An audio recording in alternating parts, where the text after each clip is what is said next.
Saya Iqbal dari Laskar Raja Wali Songo. Ini mau tanya soal ini. Kalau saya kaji tadi bahwa semua permasalahan itu berasal dari Ali bin Abu Bakar As-Sakron. Pertanyaan saya, apa benar wirid yang disebut wirid sakron itu benar kalangan beliau? Sebagaimana Rotib Al-Hadad ternyata karangan Imam Arifai.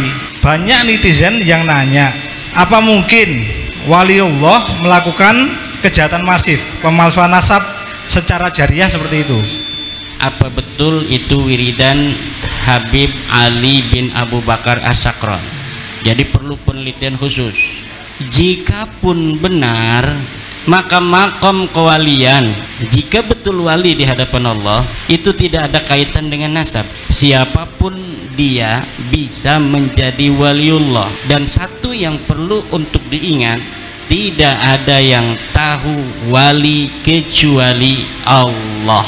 Saya tidak memakai tidak mengetahui wali kecuali wali, tidak. Tapi tidak mengetahui wali kecuali Allah. Karena wali itu kekasih. Kekasih itu adalah fi'lul qalbi bagi manusia. Hanya saya yang mengetahui siapa sebenarnya yang paling saya cintai dari manusia. Begitu pula hanya Allah yang mengetahui siapa kekasih-kekasihnya. Yang waras tidak boleh mengalah terhadap mereka para penculik agama yang menjadikan agama sebagai alat politik. Kita beri aplaus dulu untuk para pemateri pada malam hari ini. Luar biasa apa yang sudah disampaikan. Namun ini ada request satu pertanyaan dari peserta. Monggo Mas, sebelum kita tutup. Assalamualaikum warahmatullahi wabarakatuh. Saya Iqbal dari Laskar Raja Wali Songo. Ini mau tanya soal ini. Kalau saya kaji tadi bahwa semua permasalahan itu berasal dari Ali bin Abu Bakar As-Sakron.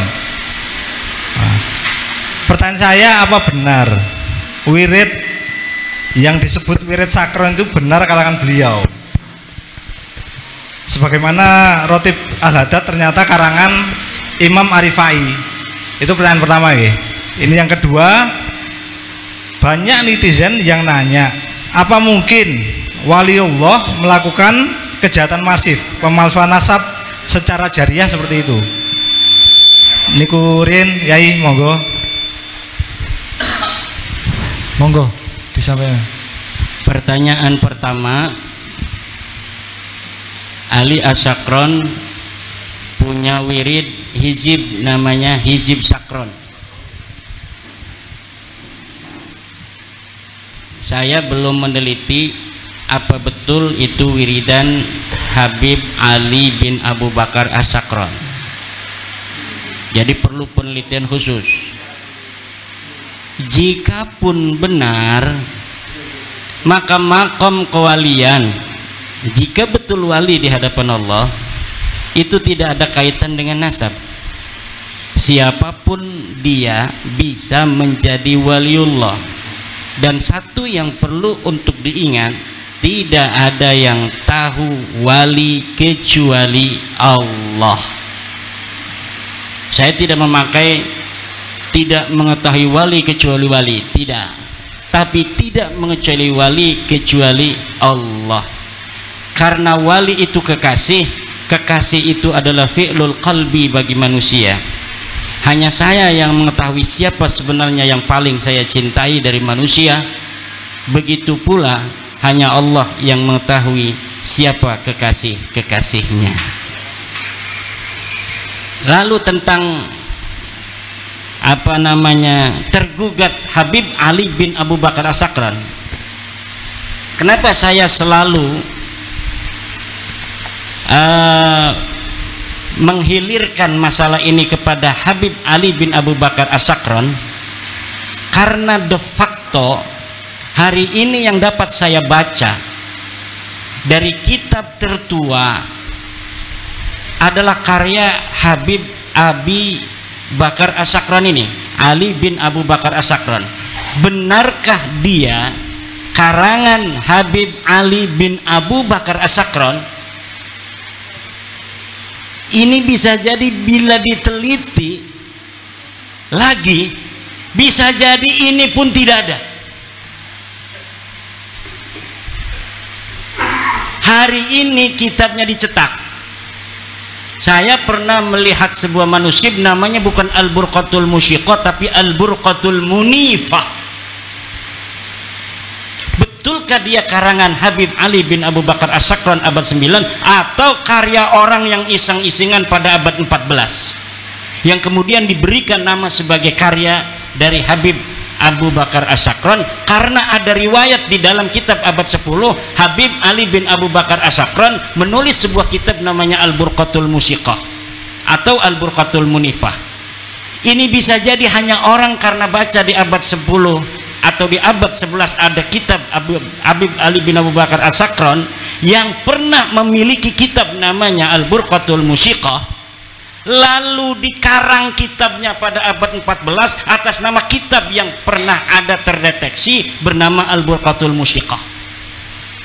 Dan ini saudara hati-hati, ada orang yang ingin berusaha untuk mencari kitab sejaman dengan membaca sebuah referensi bahwa Ubaidili mempunyai kitab bernama Al-Intisar misal, manuskripnya tidak ada, lalu manuskrip itu dibikin hari ini kemudian dinamakan Al-Ubaidili, kemudian di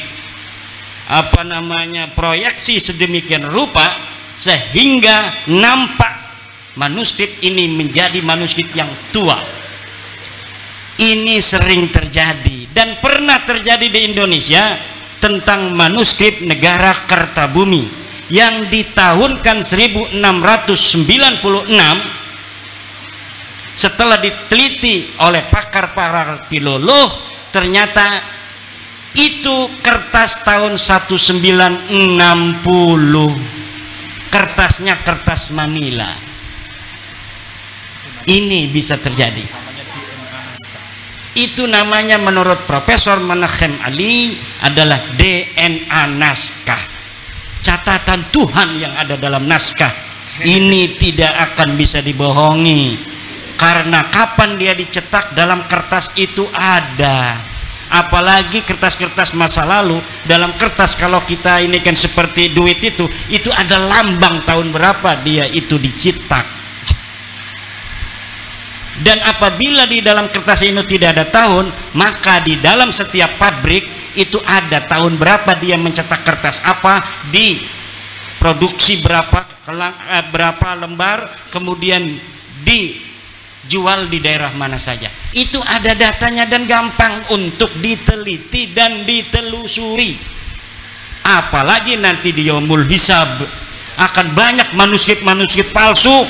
Di Yaumul Hisab menumpuk tentang kedustaan-kedustaan yang hari ini diciptakan tentang masa lalu yang tidak pernah terjadi. Wallahu wal muwaffiq ila aqwamit thoriq.